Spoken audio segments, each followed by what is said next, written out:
Assalamualaikum warahmatullahi wabarakatuh. Kembali lagi dengan saya di channel saya Ima Love. Oke, kali ini kita membahas tentang mandi. Udah jelas mandi itu adalah kebutuhan kita sehari-hari ya kan guys. Sekarang sebelum kita memasuki dalam pembahasan kita ini, sekarang aku mau tanya yang lagi nonton ini, ada berapa kali Anda mandi? Udah jelas pasti jawabannya 2 ya kan. Kalau 3 itu udah kelainan, itu udah terlalu rajin mbak. Oke, 2 kan, pagi sama sore.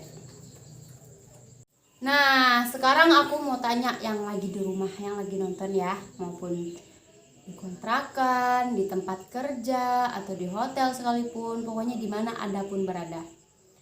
Sekarang aku mau tanya, Anda tuh berapa kali sih Anda mandi dalam sehari? Apakah sehari 2 kali, atau bahkan sampai 3 kali, atau bahkan sampai nggak mandi sama sekali? Ayo ngaku guys. Bahkan sampai ada sebulan nggak mandi. Wah parah sih, itu bukan manusia guys. Oke, langsung saja next kita memasuki definisi mandi. Mandi merupakan mencuci badan ataupun merendam badan di bak mandi yang tempat biasa digunakan orang kaya itu guys. Apa sih namanya itu, bak mandi itu merendam, nggak tau lah pokoknya itu.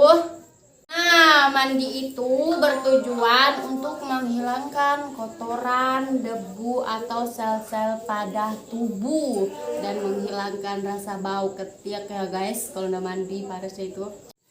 Selanjutnya kebiasaan ketika mandi. Yang pertama, ketika Anda mandi terus lupa sampo, salah guys. Ketika Anda mandi udah pakai sampo, pakai sabun, bahkan sampai sikat gigi, tapi masih ada yang mengganjal. Ini adalah sebuah pertanyaan, pasti Anda lupa. Apa? Ya jelas pasti udah lupa handuk guys. Oke. Ketika udah lupa handuk, terus kita mau minta tolong di rumah itu udah pasti kita minta tolong kepada emak ya kan guys. Udah teriak, emak handuk. Untung aja emaknya nggak tekanan darah ya guys. Kalau tekanan darah udahlah terpaksa ambil keluar ya guys. Dengan yang kedua, oke guys, saya cerita dulu pengalaman saya ketika mandi tuh. Udah mandi. Ketika mau mandi udah siap-siap gitu, udah pakai handuk di pundak, udah ada handuk di pundak, terus masuk kamar mandi, gayung pertama air, serut, udah basah, terus ternyata pas dilihat guys nggak ada sabun batang guys ataupun sabun cair, di situ cuman ada sampo. Terus gimana sih rasanya yang kalau sampo untuk dipakai rambut, tapi dengan terpaksa kita makainya untuk satu badan. Terus pakai udah satu badan guys, terus licin, gimana sih, lama banget sih hilang.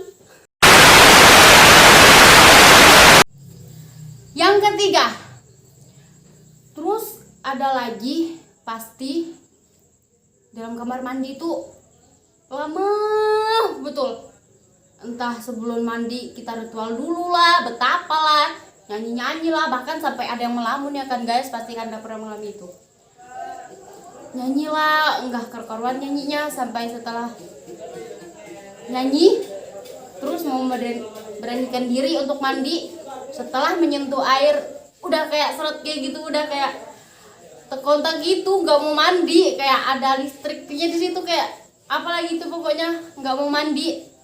Ternyata akhirnya nyanyi lagi. Sudah setelah capek nyanyi guys, terus ada memberanikan diri untuk mandi. Akhirnya mandi dengan terpaksa. Pasti kalian kayak gitu kan. Yang keempat, itu udah sering terjadi guys. Udah pakai sampo, udah pakai sabun tadi ya kan. Ini tadi yang lupa sabunnya. Sekarang sering terjadi di momen ini, setelah udah bersih-bersih, udah ngelap-ngelap, setelah momen terakhirnya itu sikat gigi guys. Tapi sikat giginya itu serabutnya udah kayak pecah 2 gitu. Udah ada yang ke timur, udah yang ada ke barat. Nah ini pasti udah sering terjadi ya kan guys. Terus kalau udah dipakai tuh akhirnya maksakan untuk dipakai. Setelah dipakai ternyata yang kena itu bukan gigi guys, tapi yang kena itu plastiknya. Aduh sakit sekali tuh ya pasti kan, pasti Anda pernah merasakan itu. Akhirnya udah dipaksa, karena kalau udah di kamar mandi tuh udah males banget keluar, ya sudah apa adanya yang dipakai di rumah di kamar mandi tuh. Yang kelima, terus kalian pernah kan ngerasain ketika pakai sabun batang, udah pakai sabun batang terus nggak sengaja sabun batang itu jatuh, terus pas diambil tiba-tiba sabun batangnya itu udah berubah jadi lempeng, udah jadi penyot, udah gimana itu, udah kita nggak tahu lagi lah, nggak karuan bentuknya gimana. Pokoknya ya gitulah, pokoknya serata kaum kita aja lah itu yang ngerti gimana itu rasanya. Nah pasti kalian pernah kan ngerasain. Oke, itu saja yang saya sampaikan tentang pengalaman saya mandi. Mungkin dari kalian itu ada yang berbeda-beda ya kan, tapi jika memang beda dengan kami, mungkin kalian bisa komentar di bawah ini atau komen yang lain berserta alasannya. Dan sekian dan terima kasih untuk buat yang nonton, dan jangan lupa like, comment, and subscribe guys, karena subscribe itu harus ya guys. Terima kasih, jangan lupa nonton lagi untuk selanjutnya ya guys, jangan sampai bosan. Oke, dah.